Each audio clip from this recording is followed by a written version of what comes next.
from janitor to the 50th floor. Everyone in the building called him Mop, and for the first 3 years, no one knew his real name.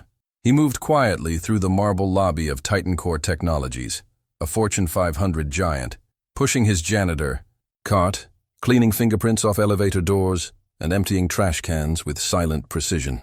But Mop had a secret. His real name was Miles Jericho, and once he had worn a suit and pitched tech ideas to investors. He had co-founded a promising startup, but a market crash, a family tragedy, and a pile of debt knocked him down hard. When the dust settled, he was sleeping in his car and applying for any job that would pay. That job turned out to be cleaning offices in the building he once dreamed of entering through the front doors as an executive. Every time he cleaned a conference room, Miles read the whiteboards before erasing them. He watched who got promoted, who got quiet, who seemed scared. He listened to elevator gossip and hallway arguments like a spy in plain sight. And he carried a small notebook in his back pocket, not for cleaning logs, but for observations, ideas, and patterns. One night, mopping the 47th floor, he overheard 2 junior VPs in the break room. "HR says we're losing talent like crazy," one said. "Why wouldn't we? This place treats people like cogs," the other replied. The next morning, the first VP found a sticky note on her chair. "If your company can't keep hearts, it won't keep brains." "MJ?" She chuckled but kept it. A week later, the quote appeared on a leadership slide deck. Soon, anonymous notes began showing up with smart ideas and sharp observations. Productivity improved. People started paying attention. Then came the annual internal hackathon, where departments pitched ideas. One mysterious entry appeared from M. Jericho, a simple app idea called Core Pulse, a daily, anonymous mood tracker, where employees tapped one emoji to express how they felt. No meetings, no explanations, just honesty. It didn't win, but HR launched it anyway. Within 6 months, team satisfaction rose by 40%. CEO Clara Voss noticed. Weeks later, Miles found a security badge waiting in the janitor's room. It said, "Miles Jericho Workplace Experience Consultant." He hadn't applied. But when the CEO requests someone by name, things move. Miles showed up to his first meeting in a second-hand suit and old shoes. Executives scoffed until he spoke. He pitched 5 ideas that could be implemented in 30 days, all low cost.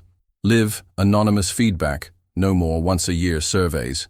Monthly, no meeting days to focus and think. Employee-led lunch sessions to share knowledge. Quiet focus zones on every floor. A back pocket fund. $500 for every employee to fix what bothered them. Clara Voss approved all 5. The results were immediate. In 1 year, Miles was promoted to VP of People Innovation. He wore better clothes but still carried his notebook. And while many admired him, others, especially the traditionalists, resented him. One of them was Gerald Knox, a senior VP who had been eyeing the CEO position for years. When Clara announced her retirement within 18 months, Knox began a whisper campaign. "Miles is a janitor who got lucky. He's got charm but no corporate backbone. You want him pitching to shareholders?" But Clara saw the truth. On her final day, she stood in the boardroom and said, "I built this company, but the smartest man here started in the basement. My vote for next CEO is Miles." Some directors blinked in surprise. Some smiled. When the board voted, Miles won. Day 1 as CEO. He walked into Titancore's tower in a tailored Navy suit, his name etched in gold on the elevator screen. President and CEO, Miles Jericho. But what truly stunned people? He still carried that old dog-eared notebook. In his first address to all employees, he didn't talk numbers. He told his story. "I once ate lunch in a stairwell and listened to managers talk about people as numbers. I took notes while scrubbing floors. Leadership isn't about how high you sit. It's about how deeply you see." Applause broke out. People teared up. That day, Titancore changed.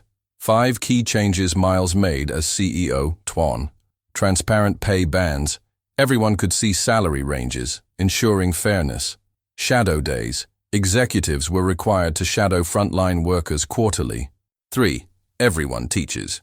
Once a year, employees taught a short class, skills, hobbies, or work tips. Back Pocket Fund became company-wide, letting small fixes happen fast.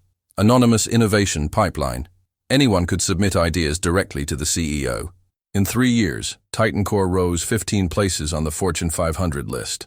Revenue soared, turnover dropped to a record low, and investor confidence was sky high. Miles appeared on magazine covers. Harvard invited him to speak. They called him the Floorwalker CEO. Still, every Friday at 6 p.m., Miles would walk the building with a small cart, just like old times. Not to clean, but to check in.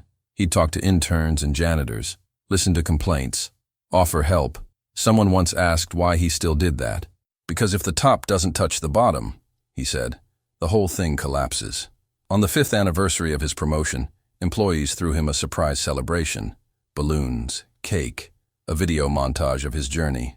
Miles stepped on stage with a soft smile. I appreciate the party, but let me leave you with this. Never underestimate the person cleaning your office. They might be building your future. And taped to the back of the podium was a faded sticky note from years ago.